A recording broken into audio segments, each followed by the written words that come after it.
Good evening and welcome to a special presentation honoring some very special people. I'm Holly Harrer. You're about to meet true heroes. They have put their lives on the line to rescue someone from a fire. Some are trained in fire and safety and rescue. Some are average citizens who found themselves in a position where they could run from the danger or run toward it. And they don't do it for recognition. In fact, most are reluctant to accept any awards, but without them, people would have died or been severely injured. The Valley Preferred Spirit of Courage Awards are presented annually by the Burn Prevention Network, an organization whose mission it is to create a world without burns.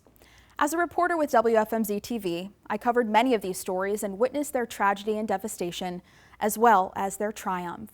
I have seen tremendous gratitude as well as incredible sorrow in the eyes of families, friends, and neighbors.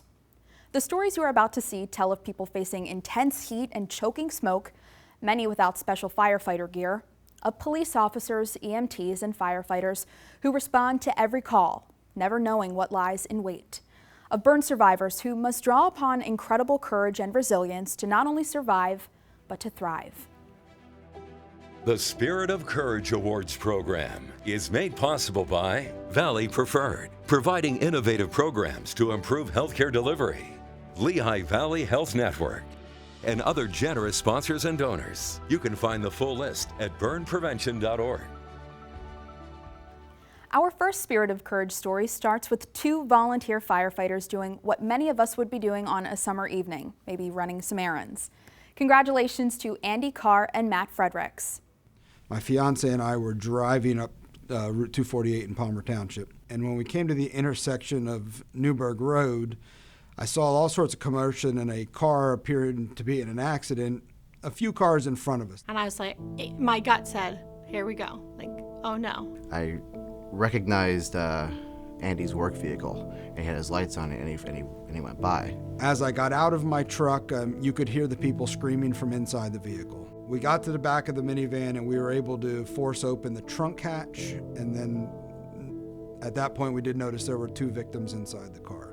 I entered through the back hatch of the car with the other bystander that had stopped also. The female victim was not buckled in. She was laying on the ground. We were able to assist her out of the car fairly quickly. The driver was screaming in excruciating pain, and he was hanging by his seatbelt. Two bystanders came up to me and said, here, I have fire extinguishers. And I was trying to buy as much time as I could because I could see that the fire was really starting to spread. Everything happened so fast. Between the bystander and I inside the car, he was trying to unlatch the seatbelt. I was trying to cut the seatbelt because our choices were, we were down to seconds to get this gentleman out of the car. I could see the dash was really starting to smoke. And I yelled to him, like, Andy, we got to get out of here now before this comes through. It's close. We did not have any gear. So we were doing this just in the street clothes on our back. So as we were trying to drag him out of the back of the car, the flames entered into the passenger compartment of the car that had breached through the windshield. So now there are flames inside the car that we're still inside the car trying to get this gentleman out of the back of the car. And that panicked scream came from me, and I was like, I don't know where he went. So he was able to get the guy out as far as he could. I got into the vehicle, grabbed the guy's legs, and we both pulled him out probably good 30 or 40 feet away from the vehicle. And I looked back real quick, and right where I was standing, the fire was already blowing out the back of the car. So I would say probably another good 10 or 15 seconds, there would have been a massive disaster on our hands. Our second Spirit of Courage Award goes to a man who delivers much more than appliances. Congratulations to Ricardo Montillo. Well, on the day of the fire, I was in the process of installing a gas range. And as I was behind the stove, my partner actually noticed out the window there's a fire. So I immediately, got up. We all went outside and we seen it. And I ran alongside of the home. And I seen a stairway leading right upstairs. And I just ran up. I opened up her door. I noticed Mary and her little puppy approaching the kitchen. She didn't realize, there was a fire or anything going on. I said, look, I was like, we have to go. There's a fire here. You could see smoke in her house. So I picked up her dog and I took her by the arm and got them out of the house as quick as I can. When I got her into safety, you know, down like 2 houses down on the alley, I cut her across a neighbor's home and ran around to the front. And by the time I went around to the front of the home, it was ready, up in flames. If I wouldn't have gotten to her when I did, it wouldn't have ended well. Because as fast as that fire burnt that house, it was amazing. The next day we went back and we took the stove that we left in our house and everything and finished up what we had to do. Holy, this thing was just burnt down to the ground. It's just ashes. It's a horrible thing. And knowing too that the guy who lost his life wasn't much older than I was. I'm sure anyone given the opportunity would have, you know, taken it, you know. But it's just, you know, I was at the right place at the right time, I guess. I was hoping maybe it could have been a little sooner. It could have helped that guy downstairs out, you know. I'm just a regular person, just did what he can do, and that was it, you know. You never know, you know, when your time can come, you know. You gotta do you gotta live the best that you can. You gotta look out for each other, number one. My employer and my family, friends, all proud of what I did, you know. I'm proud of myself too. Our third Spirit of Courage Award goes to 4 people who experienced the anguish of being unable to save 3 lives and the miracle of saving 1. Congratulations to Michael Fritz, Matt Markle, Todd Nelson, and Kayla Shantz. Well, the night of the accident was March 6th. It was 8:37 p.m. when we got dispatched. Received the dispatch of a motor vehicle accident with a vehicle into a pole, and then it was further reported that the vehicle had caught fire and there were still people inside the vehicle.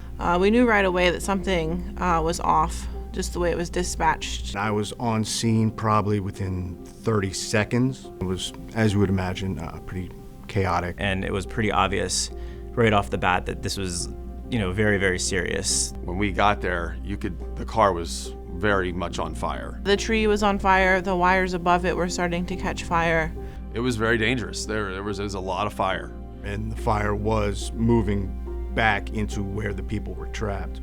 We grabbed as many fire extinguishers as we could, trying to put the fire out, save who we could. The fire was so intense that the extinguishers didn't really have any effect. From my point of view, it did not look like there were any survivors in that vehicle. I did not see any movement, any signs of life, nothing. Just about when we were ready to give up, we heard somebody from the back of the car yell for help. And we're like, "Where are you?" And he was actually able to answer us. So I grabbed one of the tools that was available and I started hitting the back window, and almost immediately a hand came out. We ended up pulling the passenger from the vehicle, and fortunately he survived. It was just incredible that he was alive and was able to survive what he survived. Probably another 45 seconds before the fire would have gone into that area of the car.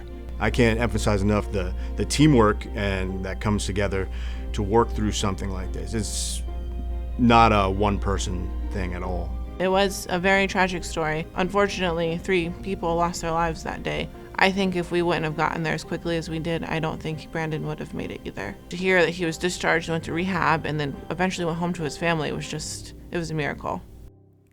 Valley Preferred and Lehigh Valley Health Network are proud to partner with the Burn Prevention Network to prevent fires and burn injuries and to save and restore lives.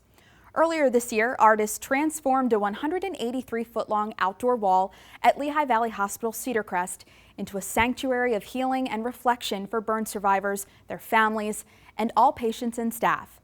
Let's hear more about this project and the amazing people behind it.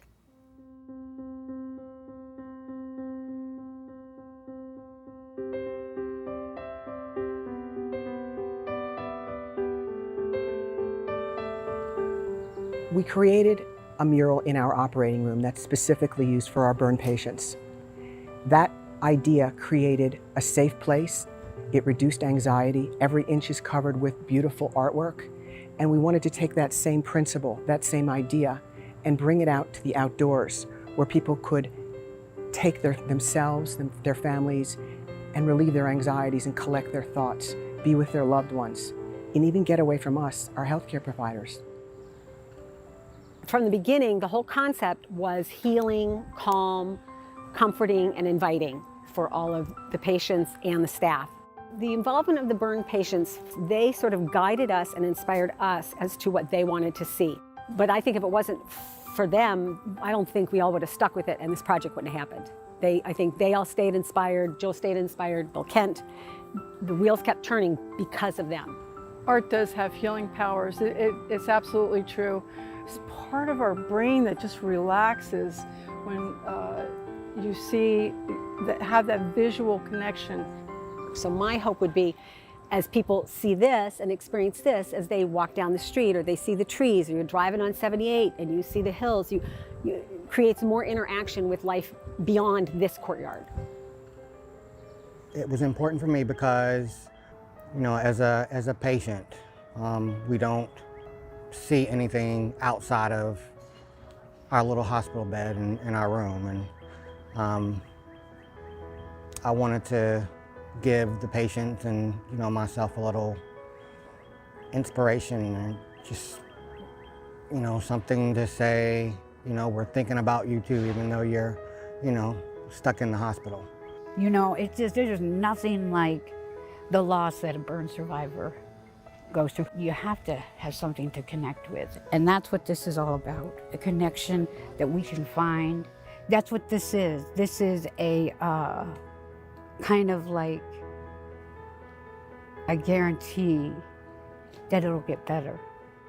There were many times that my wife told me, you know, she just needed to actually get someplace where she could sit down, gather her thoughts together between my next procedures that were coming up, my next surgeries that were coming up. It's really a nice, tranquil place for somebody to just come sit down and really get your thoughts together. Just to be able to walk out and, you know, see this and the weather, like, makes me feel human. In our fourth Spirit of Courage story, perseverance through a rapidly changing situation saved a man's life. Congratulations to Ronald Fry and Josiah Newsom. We arrived within about a minute and a half, the first truck there.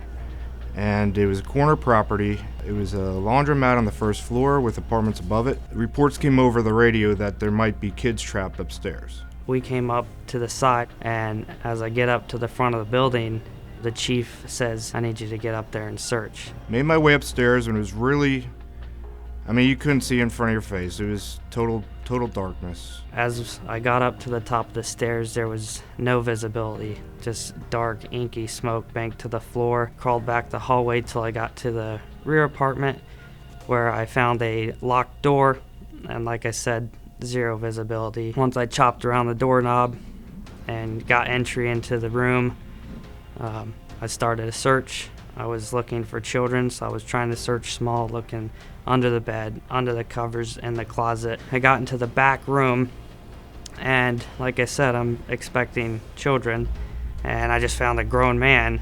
Firefighter Newsom, Josiah, radioed that he had found a semi-conscious victim in the second floor rear. Made our way, found our way, and again, it's zero visibility. Fire was right below us, to the rear apartment, and that's where I met up with Firefighter Newsom, who was already dragging the victim towards the interior stairs. I grabbed the victim by the legs, and he had the torso, and we got the guy down the stairs, which took all of our effort. We loaded him up on the stretcher, and they took off to the ambulance, got him in the back of the ambulance, and started their care of him. Others were still searching for the kid that was supposedly trapped somewhere. They searched the apartment very well, never found anything. It was just that adult male in the rear second floor. You never know what you're gonna find, so just make sure that you're searching like it would be your own family member, and you would want somebody to search for them. Our next Spirit of Courage story tells how courage combined with everyday safety precautions saved a man's 2 young children. Congratulations to Matt Bonowitz and Floyd Young. 911 dispatched us. They advised us that there was a fire on Chester Street in Kingston. At that point, the father was, I believe, in the back of the residence attempting to extinguish the fire himself. Neighbor was frantic, saying there was a child inside of the residence. Went inside the front door of the residence, was met with smoke condition. Went down a hallway and I heard a child. I just remember picking him up and taking him outside, and I thought, wow, that was, we're good to go. And then that's when I came back outside, and that's when they said there was another child inside. I remember the thought crossing my mind that this kid that was downstairs may not grow up with his brother upstairs. My partner Jeff and I arrived to find Officer Bonowitz and the neighbors trying to get into a 2.5-story home. They had real heavy heat and black smoke pushing out the front door of the home.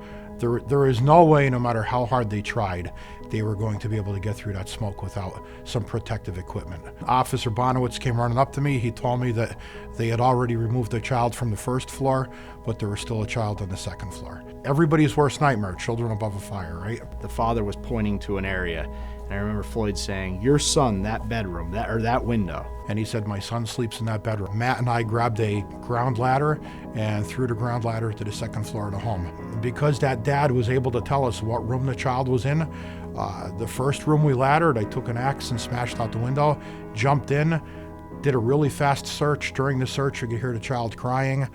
Grabbed the child, went back to the window, handed him out to Officer Bonowitz, who had climbed the ladder. It was a very dangerous situation. What really helped is Dad knew the house. Dad knew where his son would be, and the son's bedroom door was closed. That was life-saving for that child. It's a reminder that, anything could happen. Life is precious. In our next Spirit of Courage story, we hear about a life saved through determination and teamwork. Congratulations to Thomas English, Andrew Getka, Dev Cannon, and Corbin Kaiser. The call came in, it was Friday, April 9th. We were technically out of service at the moment, and we asked Chief Moore what he wanted us to do, and he said, "Go, it's so close." As soon as we parked ladder 3, firefighter Kaiser was coming up, advised me it was a basement fire.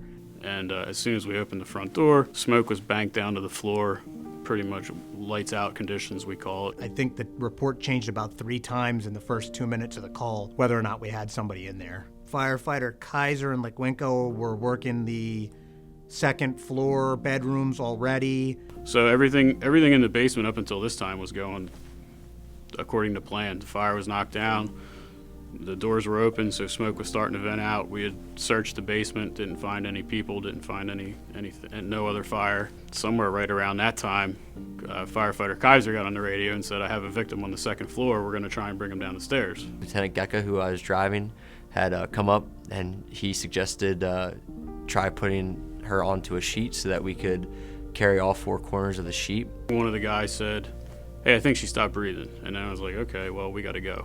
I bear hugged her legs and used my body weight and her body weight and pretty much just slid down the stairs. The floor had burnt through at the bottom of the stairs, and guys were down there doing an awesome job trying to keep us away from it.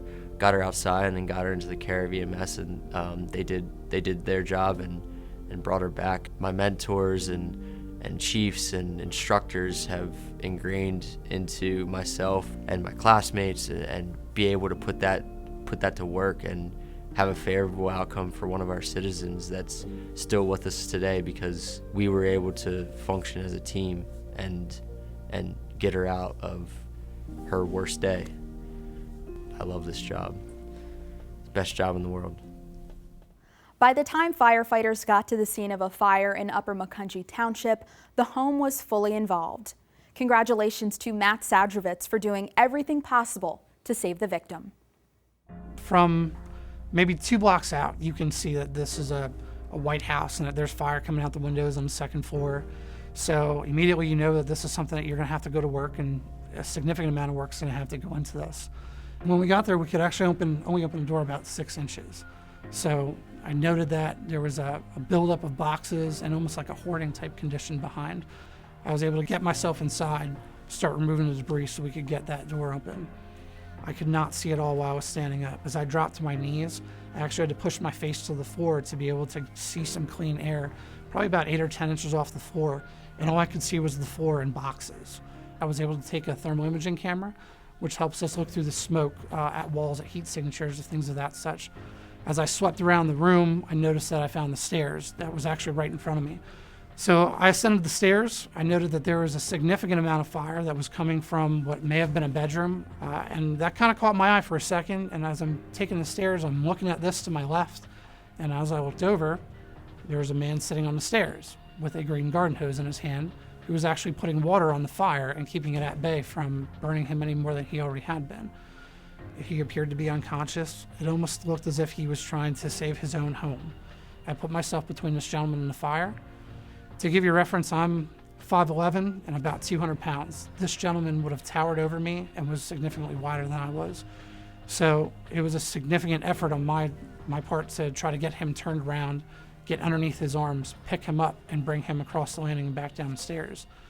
As I got to the bottom of the stairs, there were 2 other firefighters that were there to help me go the last 10 feet. And the paramedics were on him pretty much immediately. We called and said we were coming out with him. So that's where we handed him off to them and went back inside and continued to put the fire out. This has very much changed how I look at things and things that I've done. And now I know that I, myself, and the rest of the people that I lead can provide a better service for the community. And for our final Spirit of Courage Award, we're reminded that every call needs to be taken seriously. Congratulations to Doug Cochran. Got dispatched for a fire alarm in an apartment building on the south side. Heat detector activation, which was abnormal for us. Normally it's a smoke detector, but heat detector means they picked up heat. So we went there. So when you go to the same place like 15 times a month, you slow down. You're like, all right, somebody's cooking or forgot their food in the stove, whatever. But the heat detectors was what made it different. So I ran around the building, and the fire was blowing out the window. So I told my captain, hey, we have a fire, we need to upgrade it.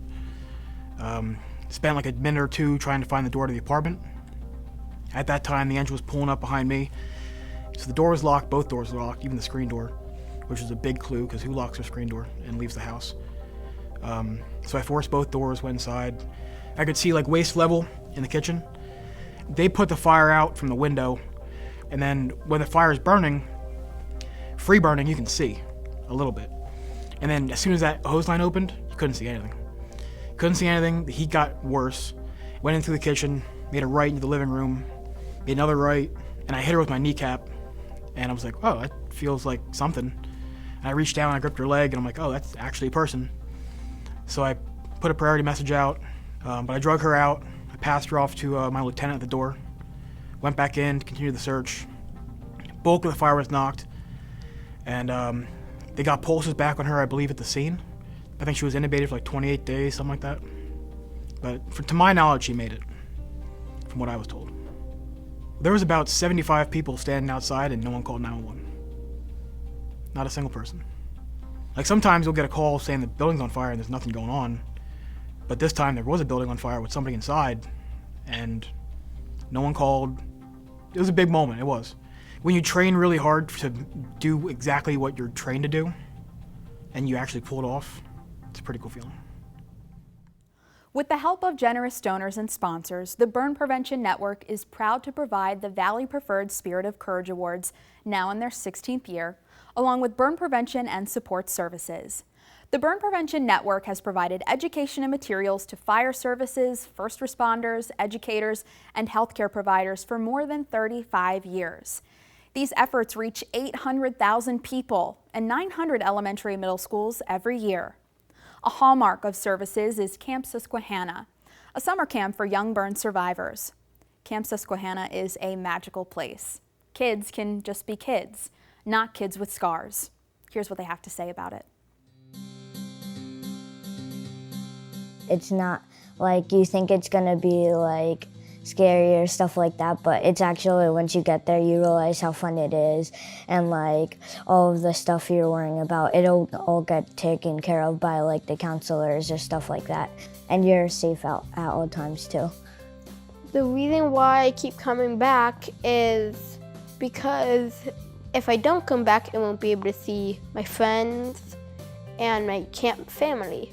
I love it because you can just be yourself. You don't have to worry about your burns or like my face.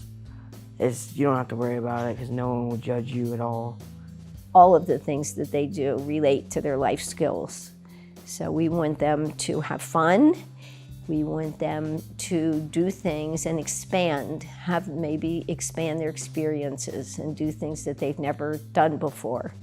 And they can do these in a safe environment where they know they're supported, where they know if they don't do it, where they make a mistake, it's okay. One of the things that we wish for all of our campers is that camp is a place that helps reveal their potential to them, where they can see the possibilities that live inside them and carry that hope and that sense of their own ability and their own worthiness outside into the world outside of camp. None of us will be here forever, and certainly I won't, but I think as a baby, this baby camp has grown, has flourished, and it will be here. It has changed many lives. Our final award of the evening goes to a burn survivor who has helped create the magic at Camp Susquehanna. The Walter J. Okunski Phoenix Award recipient is Wendy Davis. And like the mythical phoenix bird, this award symbolizes new life after fire. It is a reminder that even in catastrophic suffering, there is an opportunity to flourish. It takes a special kind of courage to emerge from a burn injury. Wendy has used that courage to heal herself and to help others heal. She has developed a reputation as someone who is all in, who will do anything for the kids. So I was camping with my family and I went to light the campfire. I thought it went out and I went to pour the fuel back on it to relight it, and there was a little flame, and my daughter was standing next to me and I had the fuel in my hand, and when I pushed her back, it went on my shirt. I was very reserved for a while after I got burned.